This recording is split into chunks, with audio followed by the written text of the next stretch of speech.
I'm kind of known as the bee lady in my county and around because I do a lot of bee educational classes. And a few years ago, I started beekeeping alongside of my producers because it started from my very first phone call on my very first day. I remember getting that phone call and saying, I read on the internet that you have a honey extractor available. And I said, well, I don't, but let me take your number and I'll get back with you. And then that relationship led to that individual who I connected to in the Northern Kentucky Beekeeper. She later became president, and she's been my #1 beekeeping volunteer, and then led to the development of the Buzz About Bees program, which was a year through beekeeping.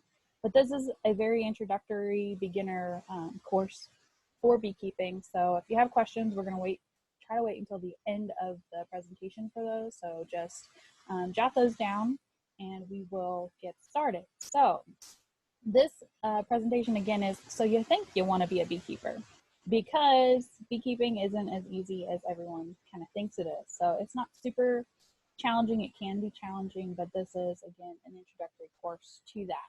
So we have 3 sessions that we'll go through today, and it's why keep bees, so discovering the benefits of beekeeping, what to expect in keeping bees, and then determining your beekeeping potential. So I like to always start and kind of set the stage. So what are the benefits of keeping bees? Well, the first one that naturally comes to many of your minds is probably harvesting liquid gold. If you ask a beekeeper, one of my favorite quotes from asking beekeepers what their #1 advice would be is, expect nothing and then everything is a bonus. So in Kentucky, a hive can average 50 pounds of honey per year per hive. Now, that's just on average. Your first year, though, I wouldn't expect to have that turnaround when you're getting your hive established. But going back to expect nothing and then everything's a bonus, I've talked to a lot of experienced beekeepers, and honey is definitely the end of the day benefit that we're looking for, and has a super high value for especially local honey is for your allergies, but then also it has a super high economical value in local farmers markets. So in Pendleton County, I have over probably 50 beekeepers. Now some are commercial, just a few, but then most are just backyard beekeepers. But I have at least 3 individuals who sell honey on my farmer's market, and we sell out every single week. So there's a lot of reasons to keep bees, but the first one that most people consider is harvesting the liquid gold. Our next benefit is that bees are pollinators. So historically, bees are wonderful pollinators, and by the 18th century, agriculture had began to recognize the benefits of bees. So then that's where you see all of these historical documents that are in the image that show beekeeping throughout the century and throughout history. You can look at the different hives that they've used, but it was essential. And one of my favorite images here is the one of the tobacco leaf, the New Jersey 3 pounds. So that dollar bill has the tobacco leaf on it, and it also has bees on it as well. So historically, bees, obviously, we know are pollinators, and they pollinate a minimum of 75% of the crops that we eat. So that's pretty significant. And you don't have to be a beekeeper for honey. You could just be a beekeeper for a pollinator. So there's different species of bees that we'll talk about here in a little while that are beneficial, that you can keep easily, and do some things around your garden that you can entice the bees to come and visit you. So bees as pollinators, right? So honeybees have a plight, so save the bees. This is definitely something we've seen in the media over the last few years, because we've had millions of colonies that have been wiped out by things like urbanization, pesticides, but the biggest one, especially in Kentucky, is the parasitic mite. So the varroa mite is the #1 reason that we lose bees in the state of Kentucky. So it's really imperative that we have good management for our hives to manage those mites. And then the most recent phenomenon of colony collapse disorder, which there's some different evidence on it and different research that's available. All bees in the United States belong to a single species, and that's the Apis mellifera. And so that leads to the honeybee's plight, right? So there's a lot of genetic diversity because genetically they're all coming from the same species. So there's a quick video here that talks a little bit more about colony collapse. If you know anything about bees, you've probably heard of colony collapse disorder, or CCD. It's not a new phenomenon. The problem of bees abandoning their hives has been continually observed over the past decade. And yet, if you picked up the New York Times or the Washington Post this week, or watched National Geographic, we're looking for really pretty bees, or the BBC, there's a great saying amongst beekeepers, which is that bees don't read the same books that we do. you will have seen or read something about bees. Bees are all over the media right now, and most of the stories have to do with that aforementioned CCD, which first made international headlines back in 2006 when bees started dying off in unprecedented numbers. So why are all these major outlets writing about bees now? There are a couple possible answers. As the Washington Post feature points out, bees have been in the national conversation lately, as studies released at the end of June pinpointed a possible cause of CCD in neonicotinoid pesticides. Also at the end of June, President Obama got involved, signing a memo to push for the first ever federal pollinator strategy to expand federal efforts to take new steps to reverse pollinator losses and help restore populations to healthy levels. For its part, the New York Times column opts to focus on what humans can learn from the bees' demise, writing, "There is a lesson in the decline of bees about how to respond to the most fundamental challenges facing contemporary human societies. We can best meet our own needs if we maintain a balance with nature." But interest in bees and why they're dying out could also be a seasonal thing. Bees are more active over the summer months, and Google Trends shows searches with the keyword bee seem to spike around May and June each year. For Newsy, I'm Sebastian Martinez. So again, that we're just setting the stage, but that video is a few years old, but it still rings true because bees are definitely in the headlines still. We're still getting a lot of phone calls from clientele about bees, starting bees, identification of bees.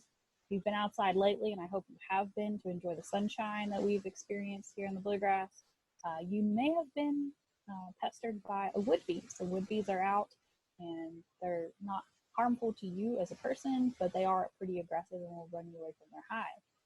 So it's important that we get an education and then continue to pass it on. So that's another way that you can contribute to being a beekeeper. So you can share your story of beekeeping, volunteer for extension programs, do civic organizational meetings, school and events, garden centers, join a local association.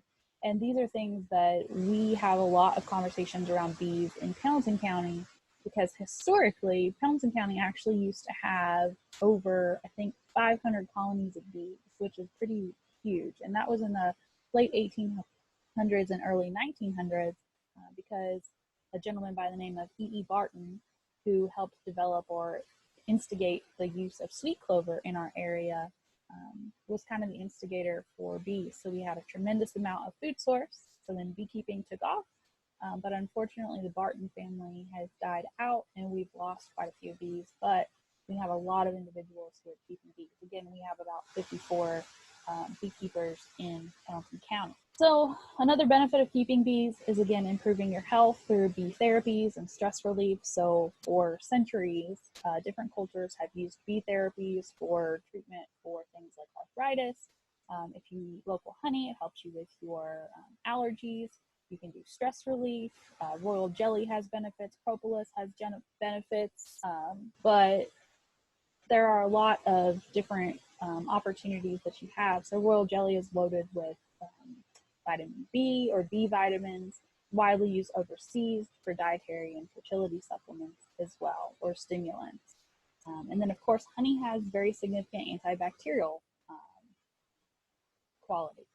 And honey is one of those food crops that when we talk about food sustainability right now and kind of this mass uncertainty that we're in, even though we have a steady food supply, honey is one of those food products that never goes bad. So it may crystallize, but you can simply just warm it up and it will return to its liquid state again. So honey is something great to have on your shelves and stores. I personally have a collection of honey from all over the world. And again, I'm kind of a bee lady in our area, but I've got honey from Germany and France and all kinds of different places. I love to talk to local beekeepers in their area, get tips from them, and then obviously support them and enjoy the fruits of their labor. So that was pretty simple. Many of you probably already know a lot of those for why to keep bees, again, just setting the stage. And then now we're getting into the part of what to expect when keeping bees. This is a video from a movie called Holmes, and it's just a fun little clip. His name is Mr. Sherlock Holmes. Was that him? You ever been bitten? Stung. Bees don't have teeth. You ever been bit? No, I have never been bit.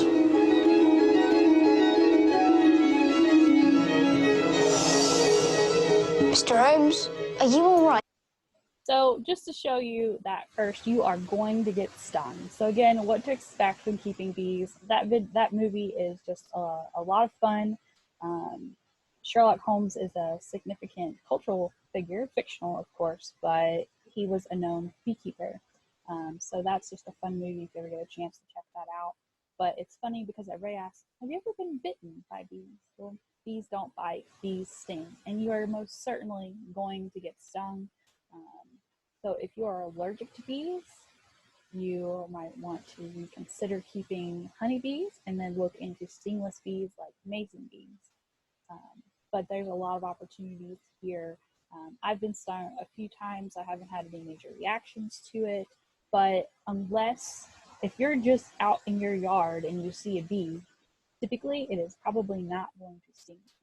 The only time that bees typically sting are if they are threatened. So if you step on them, naturally their defense mechanism is to sting. If you are trying to steal their food, i.e. their honey, or if you're going anywhere near their eggs or their queen, and then that's when bees are going to become much more aggressive and look for the opportunity to sting you. So if you're going to keep honeybees specifically, you're most likely going to get stung at some point. So be prepared for that. And then you're sure to be the buzz of the neighborhood, depending on where you live. So bees have been kept in urban areas as well. So as far as space requirements go, you can keep bees nearly anywhere or create pollinator stations that have havens for bees to rest, to get water. You can plant for bees. There's a lot of different things that if you don't want to actually be a beekeeper, then you can actually support the bees and bee colonies as well. So, but again, you're sure to be the buzz because if we put a demonstration hive at our office, so people see it out there, they would start conversations, and it was just really a good way to, again, get the community talking, get farmers talking about rallying around bees. For some of you who are here for CAPE, the County Ag Investment Program that's available, I actually had farmers go through my beekeeping course. And they weren't really interested in keeping bees, but they were interested in learning the topic. After going through the beekeeping course, they changed their spray practices with their use of pesticides or herbicides or fungicides to be more mindful about when they're spraying to avoid the peak times of the day when the bees are out foraging. So that's a pretty big success, again, to help with the honeybee plight and help to support them in their environment. So there's things to consider. So here's where we're starting to get into the basic beginning meat of beekeeping for things to consider before you get started with wanting to be a beekeeper. Location, location, location is imperative. So you want to make sure you have a good level site. If you are in an urban area, there's a little bit of liability involved, so consider that. Sometimes you can put bees on rooftops. So I have a beekeeper who has it on top of their garage because they're in our small little rural city. So they put that up there. Obviously be careful with heights, but there's not really any concern with that. So when you orient your beehive, you want to make sure that you have your hive opening orientation. So if you look at other things to consider, that's what we're talking about. So if you orient the opening of your hive to the east, when the sun comes up in the east, that will make your bees early risers and be busy bees throughout the day. So you want to consider sunlight because if they're in the shade too often, they're not going to wake up and become those busy little bees that are going to go out and forage. You have to have good ventilation, so making sure that good airflow is in there because if the humidity gets too high or too much moisture, that can lead to challenges with your bee health and the health of the colony itself. So different hives have different ventilation mechanisms, but you want to make sure you have good airflow around the hive, also in the hive. and you can do that with your hive selection, which we'll talk about here shortly. You kind of want to slightly tilt your hive moderately. You don't want it to be completely level, because if you slightly tilt it, that's going to help with some of the runoff in case any of the humidity or moisture does build up in the hive, so that especially during the nights where we go from really warm to really cold and we get a freezing spell when those bees cluster, they're going to create warmth, but then they're not going to freeze with that humidity that's going to be left in there that's going to freeze. So mowing and mulching, you can mow around your bees pretty easily, but the mower or weed eater might disturb them. So consider that and consider bee pressure around it. But for beekeepers, weeds are sometimes friends, because especially right now, if you have dandelions, don't go out and spray those. If you have African violets, you know, those are things that are a nuisance, yes, but they are a good food source for the bees. Henbit as well is a good early spring food source. We've got a lot of trees blooming early right now. Locusts have not quite bloomed in our area. We're in Kentucky, but that locust bloom is basically pure gold for our beekeepers. So if we get a storm like what's getting ready to roll through here, it'll knock those blooms off and could be detrimental. So when we talk about, again, those urban considerations, kind of moving back up, consider your neighbors, consider children in the area.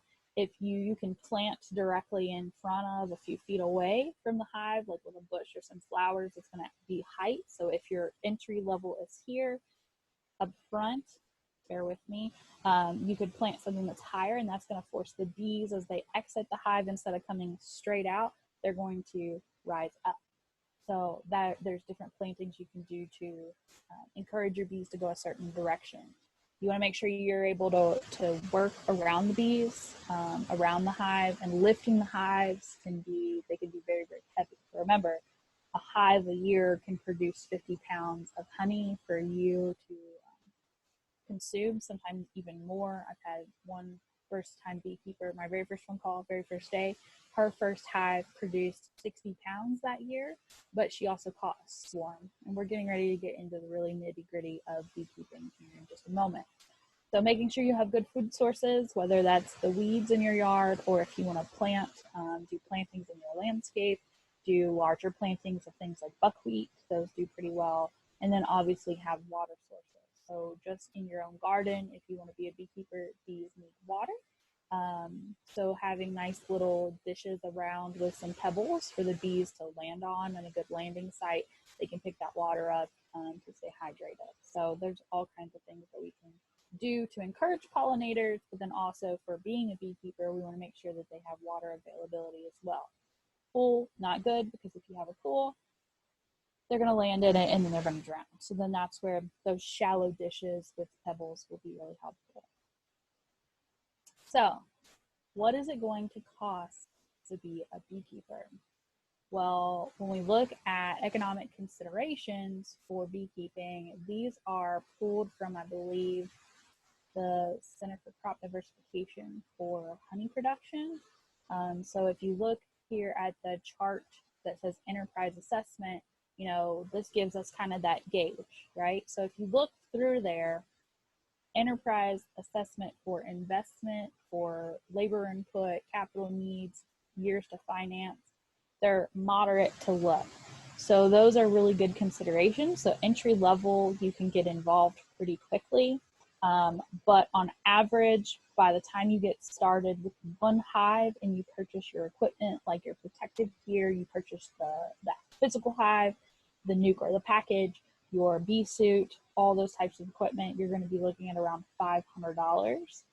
But we will send out, after this presentation, I've put together a list of publications that I like to give out for beekeepers or hopeful beekeepers, or even some newbie, right? Beekeepers, to help them along their way, and we'll have those hyperlinks in there so that you can access these documents to really start developing your beekeeping apiary. So there are economic considerations for output as well, which we talked about earlier, right? So $8 to $10 to $12 per pound, depending on your market. You can take a look at those and go forward with that. So I am going to go ahead and move forward. You have a big time investment involved to be a beekeeper. And this kind of looks at your first year labor hours and how you're going to move forward. So you can see that January, February, there's not a whole lot to do because that's when we're ordering our bees, but then getting your bees established, setting your hive up in March, April or May, whenever you install your bees, and then through the fall months, making sure your bees have adequate food. So then the next year, you're really going to pick up in May, June, and July, whenever they're foresting, because you want to do at least bi-weekly checks on the hive, if not weekly. And there's a great chart for the beekeeper's year. So this kind of gives you an example of what you're going to be doing throughout those months. Again, we'll put that in that publication for you to access. So again, you know, January, February, March is a lot of planning, checking. You don't want to check on your bees until it's at least 55 degrees or above, because again, you don't want to expose them to that cold air. This year, not been a huge challenge because we've had some beautiful warm days. So, but as you move through the year, preparing your hive for winter is going to be a laborious time of the year for you to make sure that you can overwinter your bees, which is one of the biggest challenges we have here in Kentucky. Our climate's wonderful, but it's a little bit of a challenge. So again, staking your claim, how much of that liquid gold can you expect? 50 pounds per hive on average is about what we can expect. But your first year, probably nothing, right? Unless you want to do one frame for yourself. But remember, when we take the honey from the bees, we're taking their food source for the winter. So we want to be very, very adequate about that. So again, that yield depends on humidity, climate, and weather, because again, if we get a beautiful locust bloom, but a big storm comes through and knocks all the blooms off, we've just lost a food source that would last for a week and a half to 2 weeks. So those are considerations we have to take into effect. And then depending on how cold it gets or how warm it gets. So right now, bees are out. They're buzzing, they're foraging. My maple tree is covered with bees. We have some hives that are in local trees or in our old schoolhouse building in the walls. I'm not concerned about them. They're not causing any damage for me. And I would rather, if they're prolific there, I would rather leave them alone instead of trying to set a trap. So now we're getting to determining your beekeeping potential. We'll go through this relatively quickly. So the first things first, you have to order your bees. So if you haven't ordered your bees this year, you're probably not going to get started this year. So you should have ordered your bees yesterday. You want to order your bees in the fall. So what does ordering your bees mean? Well, you have to first select what type of bees you want. So typically we see Italians or Russians or the Carnolians, I believe is how you pronounce that. But they all have different advantages. So we won't go through these. Italians for their good reputation, and Russians for their good reputation versus their bad reputation here. So Italians are gentle and pretty easy to handle. Russians are known for robbing other colonies, and they're dainty eaters, which is somewhat good, but then that means that their pollen stores are going to be a little less as well. So do your research on type of bees. Then you need to decide packaged bees versus nukes. So if you're a newbie beekeeper, my recommendation to you would be to do a package of bees. So if you see the box that's on, I don't know which side it would be on, but the white box that has 6 frames in it, that is a nucleus versus the package of bees, which is the cage. A nucleus is going to be bees that have already, for lack of a better way of explaining it, already committed themselves to their queen. They've already pledged allegiance to their queen. They're one nucleus hive, one cohesive hive. The package of bees is where they scoop bees from multiple hives along the way. They put a queen in a cage with some guard bees, and then you want to make sure that all of the bees from all those different colonies or clans, now they have to come together and unify as a family. So you have a little bit more variability, a little bit more liability with ordering a package of bees. They tend to be about $50 cheaper than a nucleus, but the nucleus already comes with honey, brood, or they come with brood and egg cells because that queen is already laying and those bees have already pledged allegiance and are working for her, instead of the other where it's kind of like a free-for-all and they're all just kind of learning how to live together. You can also get swarms of bees. So swarms are free. We have lists of beekeepers. I'm sure many of your extension agents have lists of beekeepers that if we get calls about swarms, we can call out to other beekeepers and say, hey, there's a swarm here. Now, if you're going to do swarms, typically in April and May is when we see swarms in Kentucky, but it can be earlier or later depending on the weather. I estimate that will probably be earlier this year. Bees abscond from their hive. They're looking for a new home because they're probably outgrowing it, and you can go and collect them. There is no need to be alarmed if you see a swarm of bees. You should actually be elated if you're considering being a beekeeper. Because they're very docile at this point. They're clustered around the queen. They're out. They don't have any eggs and they don't have any honey to protect. So you can literally just kind of scoop them into a box. And there's a lot of videos available that help you with bees, swarms, but you have to be quick because A, they're going to move on somewhere else or find their new home, or B, they are going to be taken up by another beekeeper. So swarms are very beneficial and tend to be a lot stronger sometimes because a lot of the bees that we order for our packages or nukes are coming or overwintered in southern region states or out west. And then again, swarms are the survival mechanism.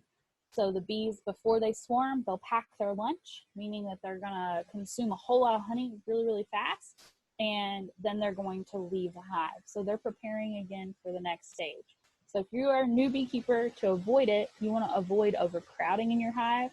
So if you have a 10-frame system, when they get to about 6 or 7 frames, you wanna start to move them up and add a secondary box. That way that they're gonna have plenty of room to expand, store pollen, store honey, and then have enough brood cells or egg-laying cells for you. There are multiple different varieties of hives available. So the most common is the Langstroth hive, which is the typical V box. They're typically painted white or another light color. That's to help reflect heat so it doesn't warm up too much and create more humidity. But there is also the ware hive, and then there's a 5-frame nuke hive, which the nukes would be really hard to manage, and they would probably abscond pretty quickly or swarm quickly because they would outgrow that space. The top bar hive is the one that's on legs or stilts. That represents more of a natural type of system of beekeeping, so like a hollow tree trunk. So the bees will pull wax in all sorts of different directions, as opposed to the Langstroth hive, which would be in frames. So beekeeper friendly, definitely Langstroth hive, and that's going to be if you're looking for honey. If you just want to keep bees to try and keep bees, a top bar hive is pretty cost efficient. You can build those. There's no heavy lifting, there's small sections, and very little bee disturbance. So it depends again on what those goals are for why you're being a beekeeper that we went over at the beginning of this presentation. And then you obviously want to gear up. So there's a lot of protective gear and equipment that you need. So obviously you need a bee suit. Don't wear dark colors when you're out there because dark colors mean predator to the bees. So they're going to put their defense mechanisms up. They will also pull on your pheromones. So if you are not going to gear up completely, the bare minimum that you have to have is a hood of some sort.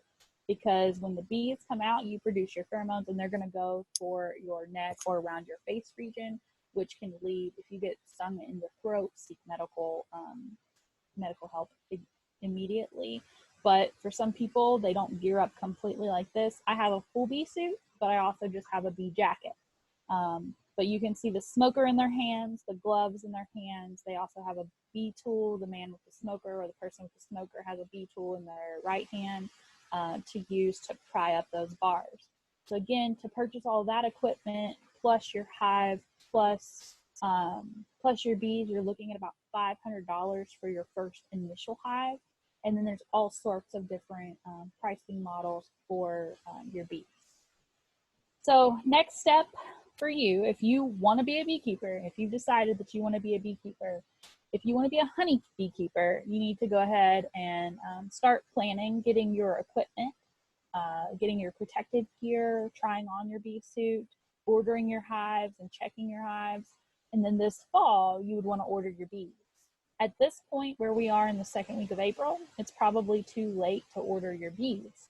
But then, so this year, you're just going to get your equipment, pick your spot, make sure you have plenty of food source available, and then this fall, order your bees, and then you will install those next spring, which will most likely be the end of April or the beginning of May. If you've determined that it's too expensive to start a honeybee colony, then what you can do is just promote pollinators in your own backyard. So you can plant for pollinators. Bees do not like the color red, so try to avoid planting red if you're specifically for honeybees. You can plant for pollinators, though, to encourage them, have watering stations, but you can also create habitat. So some agents are doing wonderful mason bee houses, and again, mason bees are a native bee to Kentucky, and they are non-stinging.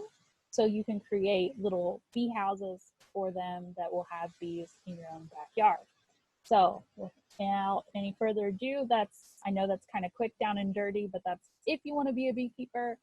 So hopefully I didn't turn you away, but if you can make a good decision, then I hope that you will support our pollinators.